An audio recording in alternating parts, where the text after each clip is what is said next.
Бір қалада бір дәрігер болды. Үйінде үлгілі отағасы, мейірімді әке болғанымен жұмыста мүлде басқаша еді.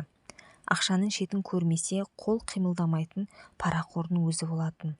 Парақорлығын білсе де, қала әкімі оның мықты хирург, қолына түскен небір ауыр науқастардың қатерлі ауруларымен күресуде үнемі жеңіске жетіп отыратын алтын қолдар үшін еш нәрсе демейтінді. Бірде кешкі кезекшілікте отырғанда жедел жәрдеммен жол апатынан зардап шеккен ауыр науқас түсті деп хабарланды. Дәрігер ол жаққа аттап баспастан қаладағы белгілі кәсіпкердің әйелінің жанына баруға асыққан еді. Жолын кес-кестеген бір адам жіберер емес. Ауыр жол апатына түскен баланың әлденше жерден қан тамырлары үзіліп, көп қан жоғалтуда.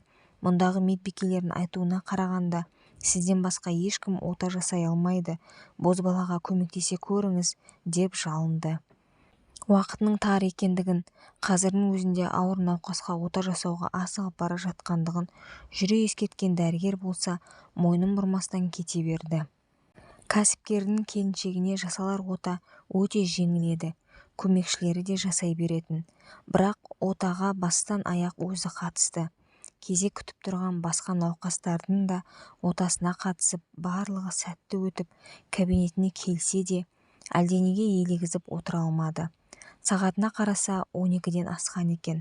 Шыдай алмай қабылдау бөліміне барып, ауыр науқастың жақынын шақырып алды.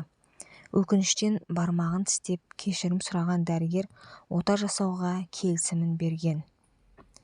Оның енді қажеті бола қоймас деп ойлаймын, дәрігер, себебі ол жаңа сағат 12-де қайтыс болды, деді ол. Балаңыз ба еді? Деді дәрігер төмен қарап кінәлі үнмен. Жоқ, мен бұл баланы мүлде танымаймын. Мотоциклмен жол апатына түскендіктен жол жиегінде жатыр екен. Бүгін ұлымның тойы екендігіне қарамастан, тірі болғандықтан, осы ауруханаға өз өтініші бойынша әкелген едім. Тіпті кім екендігі белгісіз мынау сырт киімдері, қазір полицейлерге тапсырамын, деп сұр бешпетті нұсқады. Таныс сурет. Кешкісін осы бешпетті ұлы киіп отырған. Бұл бешпетті өзі шетелден ала келіп еді. Жан ұшырған дәрігер ешкімге қарамастан мәйітханаға жүгірді. Бірақ бәрі кеш еді. Әкесінің парақорлығынан ұлы азап шегіп, ана дүниеге жастай кете берді.